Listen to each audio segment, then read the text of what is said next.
It's a very great pleasure to be here with you tonight. I cannot promise that this will be as good as sex or golf.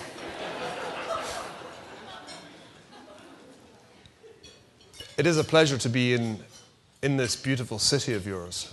I was last here, I think, exactly 30 years ago, after I hitchhiked across Canada with my cousin from Toronto.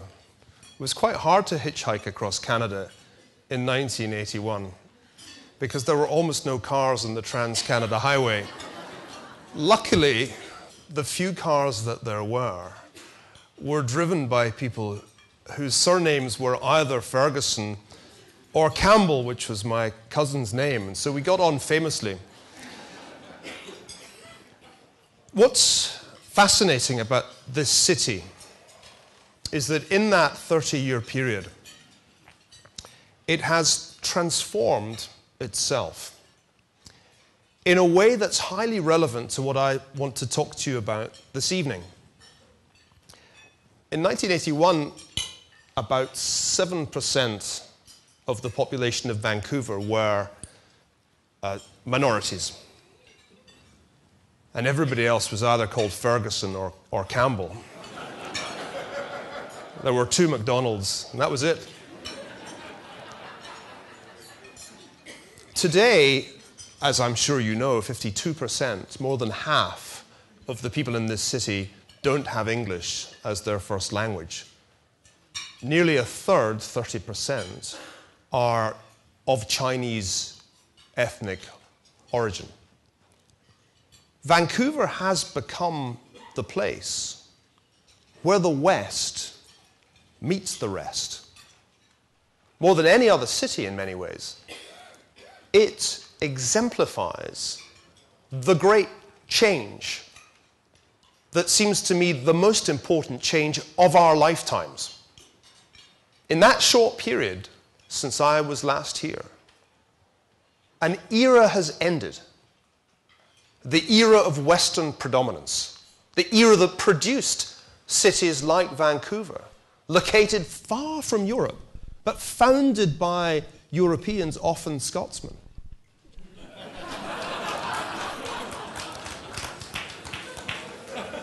We also did Hong Kong, let's not forget.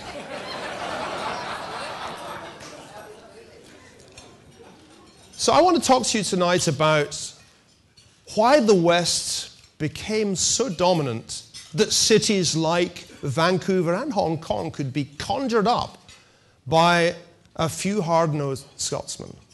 But I also want to talk to you about the ending of that era of Western predominance and what it means for the futures, plural, that we face. I want to echo Wayne here. The single most important idea I want to convey to you tonight is that there is no future, singular. There are only futures. And our challenge, whether we're running companies as big as tech or just managing our own measly professorial portfolios, that's me, is to understand which of those futures is the most likely. I don't know if you realize this, but the Economist Intelligence Unit has just published a devastating indictment of your city. You are used to being ranked as one of the most livable, delightful, attractive, sexy, golf-friendly cities on the planet. But the Economist Intelligence Unit just produced a report called Hotspots that assesses cities in terms of their competitiveness. I'll have a little bit more to say about that concept in a moment, but the thing you need to know so that you can cancel your subscription to The Economist when you get home is that you are ranked 18th in the world and Toronto is ranked 12th. I assume this had to be some kind of typographical actually meant 112th or 212th or 312th, but no, Toronto was ranked 12th. So I looked a little bit more closely at this report. Couldn't find Glasgow anywhere.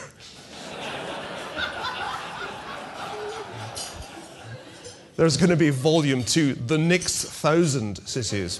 Maybe it'll be in there. 1,012th.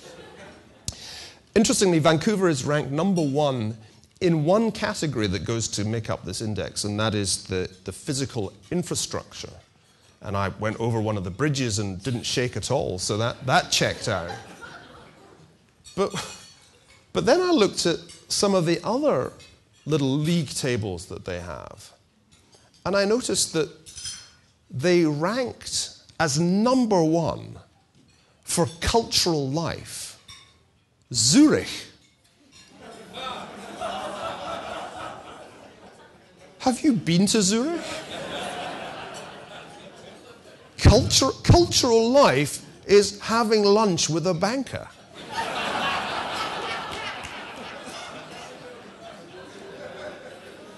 And even better, the most environmentally clean cities in the world. First equal, Birmingham, England. I began to realize the whole thing's an elaborate April Fool's joke. I mean, Birmingham. So don't take it to heart. I don't think for a minute that you're 18th to Toronto's 12th. I think Vancouver's significance, as I said earlier, lies in a different place, in its emblematic historical importance. It's part of a story that began about 500 years ago. A story you would never have predicted. If you'd gone on a world tour, let's say you'd gone on a world tour in the early 1400s, and you'd been asked to predict which part of the world is going to dominate it, you would not have picked Western Europe. You would have been far more impressed by the then Ming capital, Nanjing, than you would have been by London, which was a far smaller and yet far smellier city. You would not have picked Portugal to lead the Western conquest of the world. You would have thought that the western end of Eurasia was a pretty nasty neighborhood of fragmented, quarreling states, riven with civil war, and periodically devastated by plague. You'd have thought more highly of the Ottoman Empire than of any of the kingdoms of Europe. And yet, from the late 15th century onwards, almost without interruption, for 5 centuries, the story of world economic history was the story of tendency. What do I mean by that? Well, let me illustrate it with a very simple statistic. I know it's a little late, and some of you have had at least 3 glasses of wine, so let's take this slowly. Per capita gross domestic product is a pretty basic measure of average income. So imagine taking the per capita gross domestic product of North America and dividing it by the per capita gross domestic product of China. So, average American income divided by average Chinese income. In the year 1500, in fact, that ratio would have been below unity because the average Chinese was richer than the average North American in the year 1500. Quite a bit richer. By 1978, the average American was at least 20 times to 0 times richer than the average Chinese. And that is an understatement because it's based on something called purchasing power parity, which is very nerdy, but you need to know it. So this allows for the fact that a haircut in Nanjing is way cheaper than a haircut in Vancouver. So non-tradables, you compensate for the fact that the purchasing power varies significantly. If you don't do that, if you just calculate it in current dollar terms, in 1978, the average American was about 70 times richer than the average Chinese. And this wasn't a peculiarity of North America. The average Brit was about 15 times richer than the average Indian, and so on. This is what we call the Great Divergence. An incredible opening up of inequality, a global imbalance unlike anything ever seen before. And it wasn't just a matter of income. In terms of life expectancy, in the mid-20th century, the average Westerner had a life expectancy twice that of the average non-Westerner. Westerners got taller. They were healthier during their lives. They had more leisure time, and so on. And in geopolitics too. The story of that period from 1500 to the late 1970s is essentially a story of Western dominance, power. The great European empires, of which this country was once a part, accounted in 1913 for close to 60% of the world's land surface and population, and 3/4 at least of its total economic output. And there were just 11 of these European empires, of which the British was the biggest, plus the United States, which had entered the empire game in the 1890s. We talk these days about global imbalances as if they somehow caused the financial crisis. It wasn't me, it was global imbalances. These were the real global imbalances of the modern era. Massive inequality. And these inequalities persist. Credit Suisse did a good report on global wealth a year or so ago. It's astonishing to find that roughly 2/3 of the known financial assets in the world are owned by Westerners, who account now for less than 1/5 of the world's population. The Great Divergence is the single hardest thing to explain in human history. It's not immediately obvious why people originating in the warring, strife-torn kingdoms of Europe should have taken over the world, which they did. It is not easy to explain why, with a kind of sense of certainty that we would struggle to emulate today, people could come here to this remote Pacific coast and start a new city like Vancouver from scratch. That's what my book tries to explain. I was warned by the lovely Leah that some of you might have read it.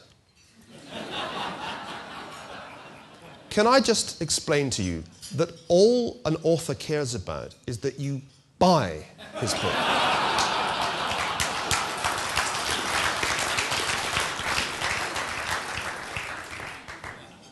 For those of you, I assume the majority, who haven't read it, I'm now going to tell you what it says, and you can subsequently pretend to have read it.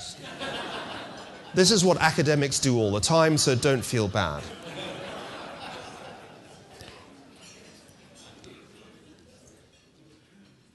It's not national character. It certainly isn't race. It's not geography either. If you've read Jared Diamond's Guns, Germs and Steel, forget all you read. Because geography, which is his great explanation, doesn't explain this at all. Europe had the same geography in the year 1000 as it had in 1500, and for 500 years, nothing happened. National identity? I'll tell you why that doesn't really matter. Imagine an experiment. Let's take a single population, homogeneous, speaking the same language, same history, same traditions, same funny national costumes. Let's divide them in two, and let's give one half communist institutions, the other half capitalist institutions, and let's see what happens. If national character matters, then there should not be any significant change. But we know it doesn't matter because we ran this experiment not only in Germany, but also in Korea. And guess what? Within a few years of new institutions being introduced, behavior dramatically diverged. In West Germany, they continued to produce really good cars. In East Germany, they produced the Trabant. Your lawnmower is more powerful than the Trabant. You'd overtake a Trabant in your lawnmower.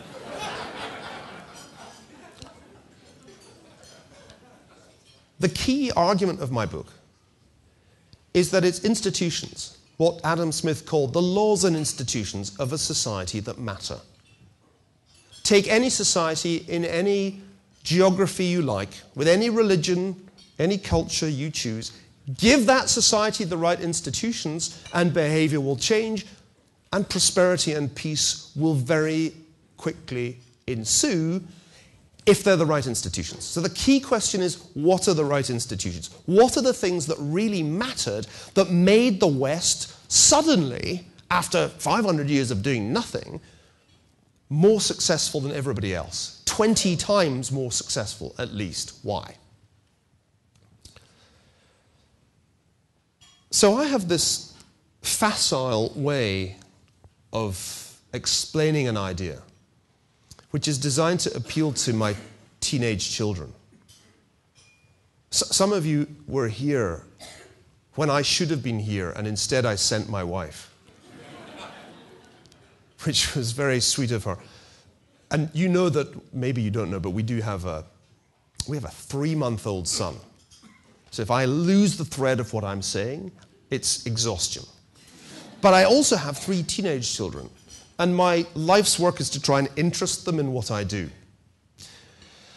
So I thought, if you only read one history book, son, my son is now 18, so if they just read one between the YouTube videos and the text messages to the girlfriend and all the rest of it, read this book, and it's going to explain about 600 years of world history in terms of 6 killer apps. Imagine if I'd said to him, and it's going to explain 600 years of world history in terms of 6 key institutions and ideas. I'd have lost him. So killer apps was my way of trying to engage the interest of my teenage son. If it seems annoying and irritating to you as a concept, I'm sorry. But it's more memorable. And it's not a bad analogy, actually, if you take out your phone. If you click on an app, wonderful stuff happens. It's just an icon, you tap it, and bingo. It looks simple, but underlying it is highly complex computer code that not one person in this room could probably understand. What I'm talking about is like that. The institutions and ideas that made the West successful were in fact highly complex, but they look simple. And when I describe them to you, they'll sound simple. 1, competition. 2, the scientific revolution. 3, the rule of law. 4, modern medicine. 5, the consumer society. 6, the work ethic. My argument is that these 6 things together determine the success of the West. At a time when China was ruled by a monolithic empire, the West was fragmented into multiple competing states, and within those states there was competition. At a time when technological innovation had essentially stopped in China and got into reverse in the Muslim world, the scientific revolution happened in Europe, exclusively in Europe. And that 17th century revolution in thought transformed the world. The rule of law based on private property rights is something that you all take completely for granted. And yet, until John Locke set out the theory that freedom was bound up with private property, that was not the basis for human organization or the rule of law anywhere. So that counts. From the late 19th century onwards, meaningful medical advances literally doubled life expectancy, but at first only in the West. The consumer society. Well, we've all become slightly disapproving of that. But actually, without it, there would have been no industrial revolution. Let me illustrate the point. This is time for a little audience participation. Because by now, half of you have zoned out. Put your hand up if in the last 2 months you bought an article of clothing. Any article of clothing. Be honest. Sir?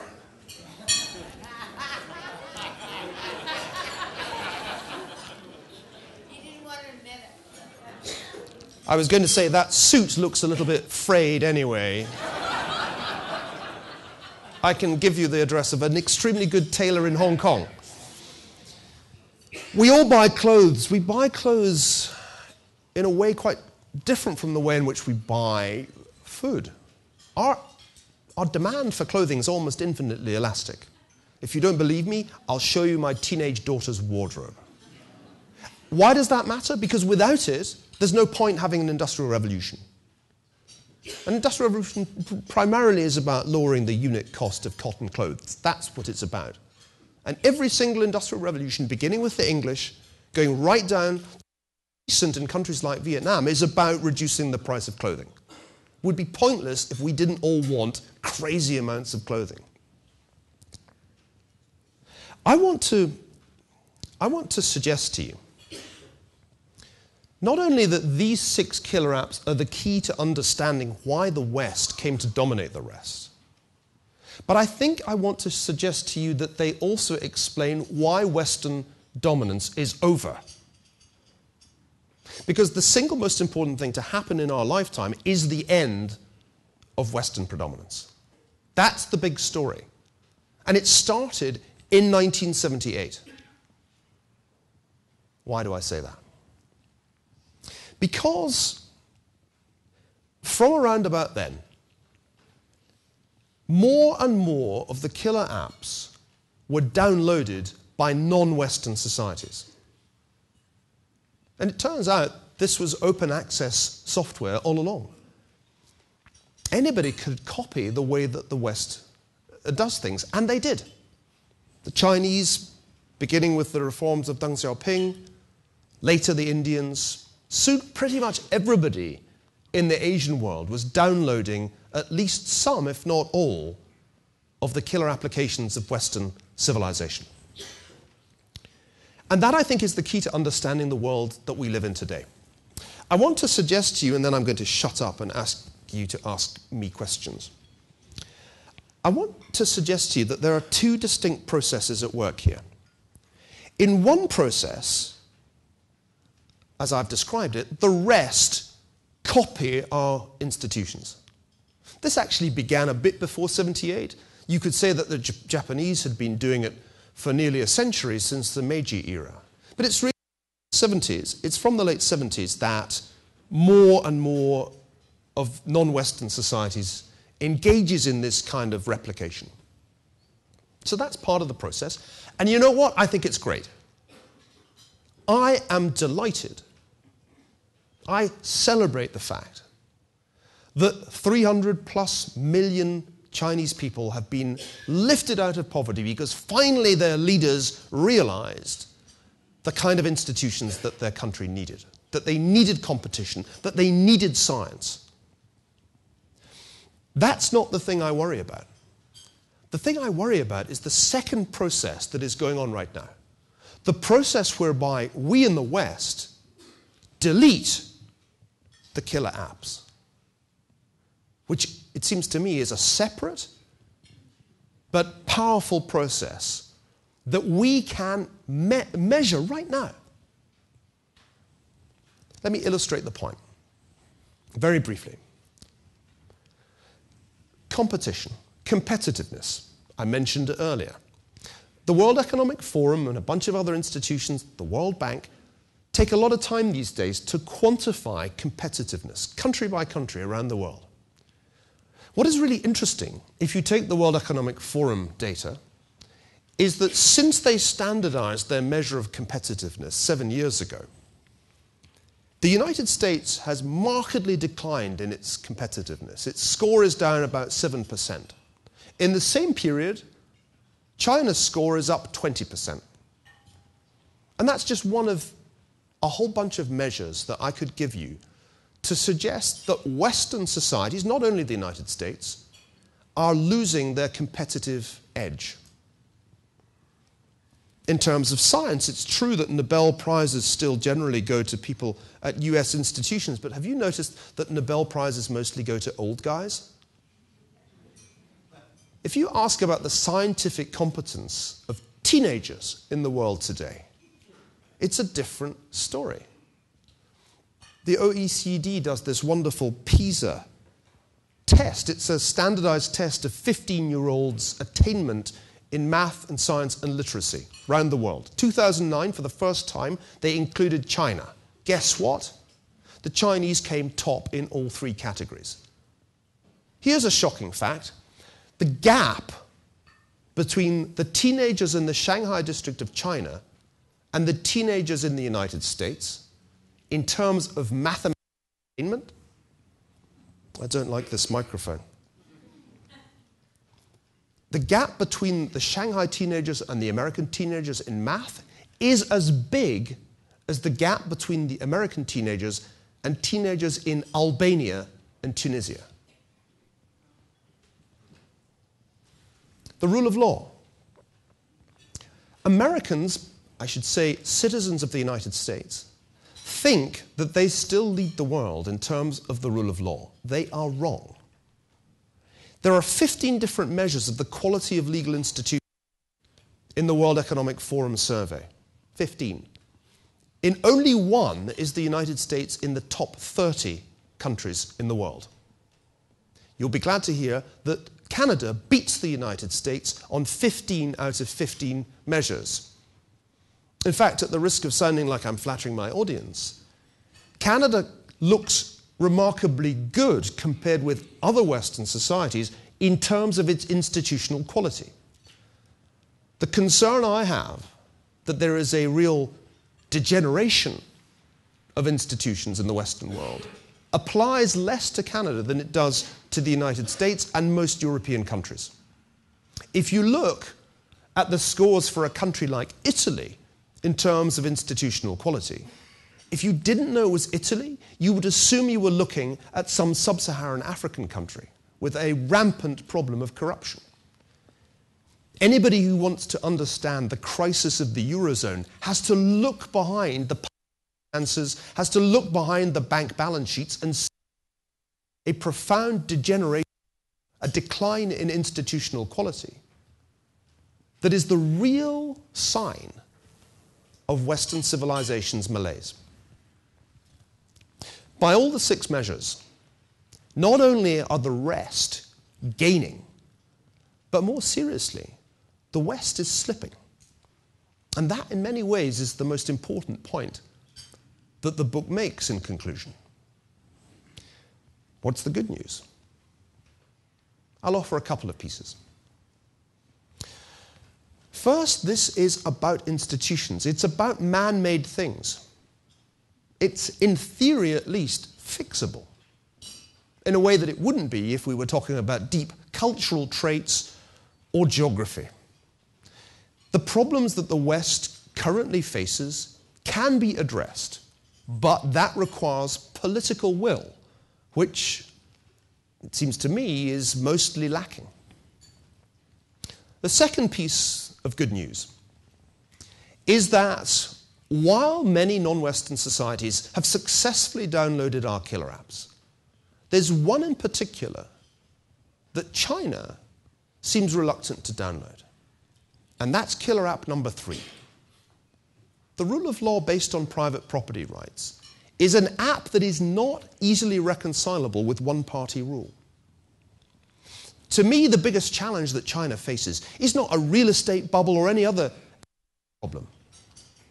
The real challenge that China faces is transitioning from a system in which the rule of law is essentially what the party wants to to a system in which the rule of law is real and the private property rights of the new and rapidly growing middle class are genuinely protected.